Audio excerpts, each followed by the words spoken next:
वज़ीर बल्दियात सिंध सईद गनी कहते हैं गैर कानूनी तामीरात के हवाले से अगर कोई मेरा नाम ले कि मैं सईद गनी का बंदा हूँ तो सबसे पहले उसकी बिल्डिंग तोड़ दो।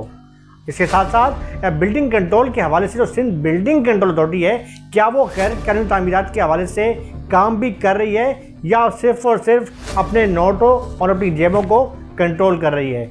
मेरा आज का जो व्लॉग है इसी हवाले से इंतहाई अहम इशू है और इस पर मैंने सईद गनी साहब के और फरहान गनी के इंतहाई करीबी पुराने जियाले फजल मुल्ला को भी जो लाइन पर लिया है वो भी आपको कुछ बताएंगे, इनके जवाब भी करेंगे और बताएंगे कि जो काली भेड़ें हैं उनके खिलाफ चाहे वो पार्टी की हों या बाहर की हों उनके खिलाफ सख्त से सख्त कार्रवाई की जाएगी। उम्मीद है आपको यह मेरा व्लॉग पसंद आएगा और कोशिश करें कि मेरे व्लॉग को सब्सक्राइब करें, लाइक करें। आपका भाई आफ्ताब हुसैन और फार्म साफ़ी आपसे मुखातिब है और मेरी कोशिश होती है मेरे और मेरे प्रोड्यूसर सिद्दीकी की नई सी नई चीज़ें लेकर आपके सामने आएँ।